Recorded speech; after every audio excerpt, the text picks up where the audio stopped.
The story of the Hashashin, a name you might know as the Assassins, begins in a world where mountains cut through the sky like blades. A world where empires clashed over beliefs just as fiercely as they did with swords. To understand who they truly were, we have to travel almost 1,000 years into the past, into a time when the Middle East was a grand chessboard of religions, kingdoms, and ambitions. The Hashashin emerged as a small but extraordinarily powerful piece on that board. They were a force feared far beyond their numbers, and a legend that would echo all the way into modern culture. Their very name gave us the word assassin, and their shadow stretches across both historical record and myth. Their beginnings trace back to the late 11th century, during the political chaos of the Seljuk Empire. At the center of this story stands a man named Hasan Sabbah. His life reads like a political thriller, a philosophical drama, and a religious revolution all rolled into one. Hasan was intelligent, charismatic, and deeply drawn to theology. In his youth, he discovered the teachings of the Ismaili sect, a branch of Shia Islam, known for its mystical interpretation of faith. Hasan was captivated and soon pledged himself to their mission. But the powerful Seljuk Empire didn't look kindly on the Ismaili movement. Their teachings challenged the ruling authority, and their followers were hunted, imprisoned, or forced into hiding. In this hostile world, Hasan Sabbah began searching for a sanctuary, a safe place, both spiritual and physical, for his community. His search ended when he found the fortress of Alamut. This wasn't just a castle. It was a natural marvel, carved into the top of a craggy mountain in northern Persia. To reach its gates, you had to climb steep, winding paths that only allowed one traveler at a time. From its walls, the valleys below looked small and harmless, and any approaching army would be visible long before it got close. Whoever controlled Alamut controlled an entire world of stone, height, and power. Through brilliant strategy and political persuasion, Hasan Sabbah seized control of Alamut in the year 1090. This fortress became the heart of what later generations would call the Order of Assassins. Inside Alamut, Hasan transformed the fortress into a disciplined, almost monastic community. Contrary to the popular legends, life there wasn't some endless party of drugs and illusions.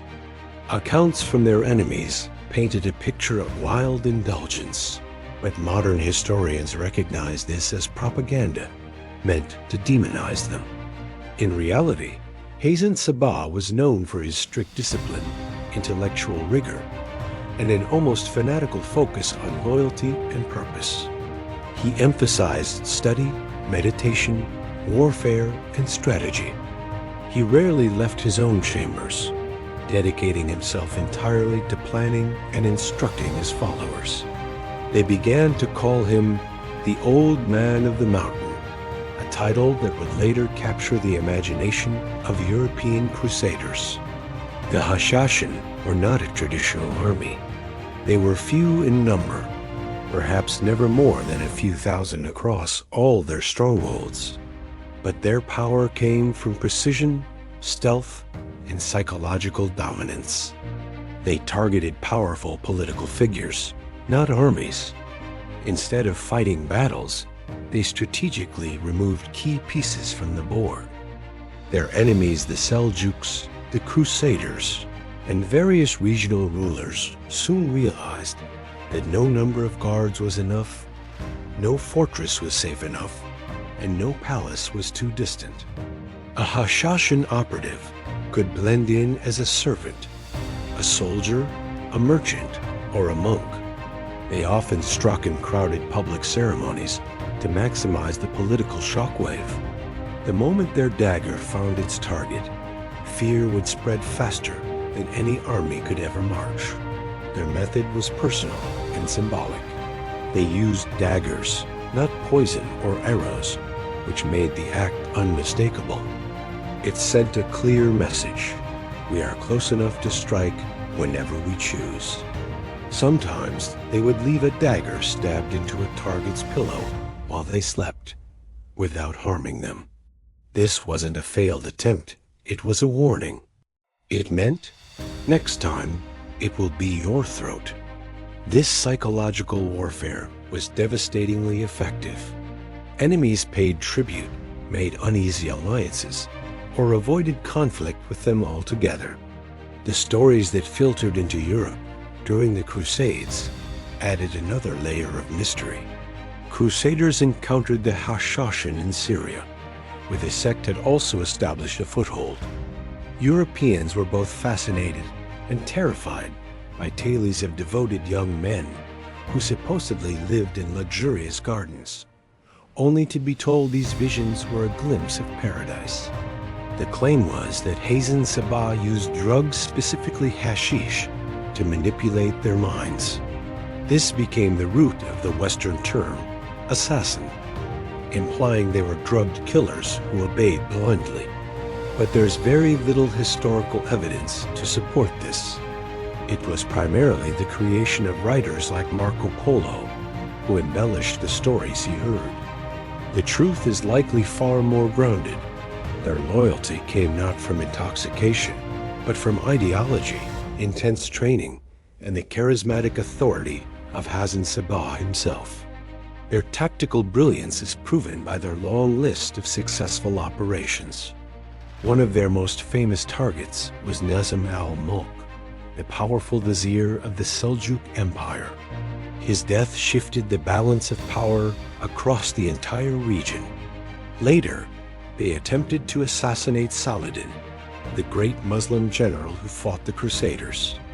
Though they failed, the attempt was so bold that even Saladin was forced to negotiate terms with them afterward.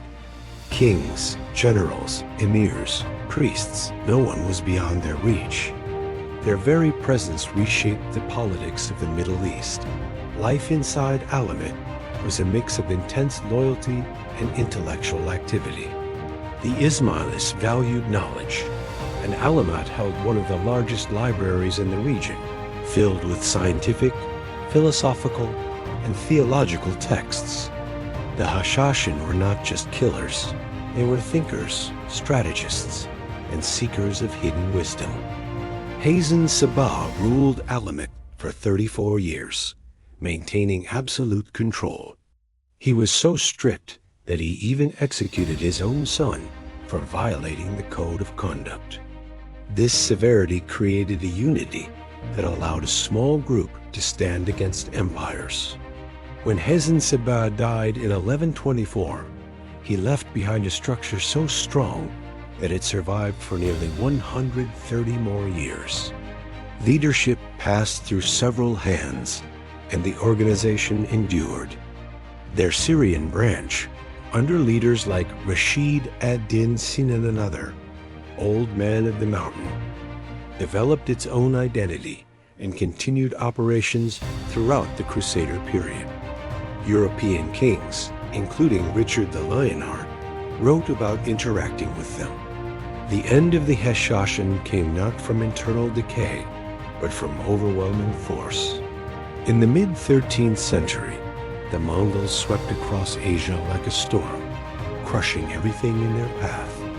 The assassins tried diplomacy, even intimidation, but nothing worked against the Mongol war machine. In 1256, they attacked the fortress of Alamut. Even the legendary mountain fortress could not withstand the Mongol siege engines.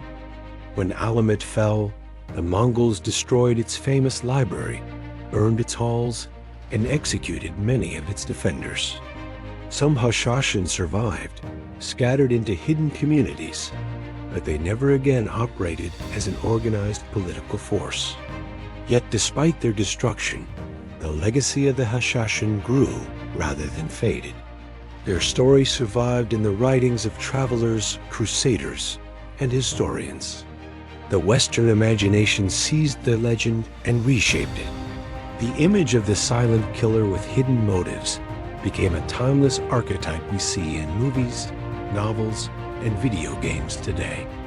But behind the mythology lies a complex reality. A small community that used strategy and conviction to challenge empires. A movement shaped by philosophy as much as by violence. And a leader whose name still carries the scent of mystery. What makes their story so compelling is this tension between myth and fact. Were they just heartless killers? They were political actors using the only tool available to them in a world of massive armies. Precision. The word assassin remains one of history's most powerful linguistic legacies, but it hides far more than it reveals. The Hashashin were part of a sophisticated network that blended espionage, ideological loyalty, and psychological warfare. Their survival for nearly 2 centuries against hostile empires is proof of their organizational genius.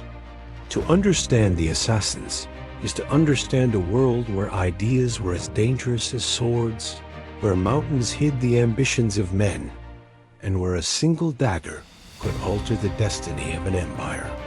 They lived in the shadows, but their legend continues to shine complex, controversial, and unforgettable. Thanks for watching. If you found this story as fascinating as I do, don't forget to like this video and subscribe for more deep dives into history's most mysterious figures. See you next time.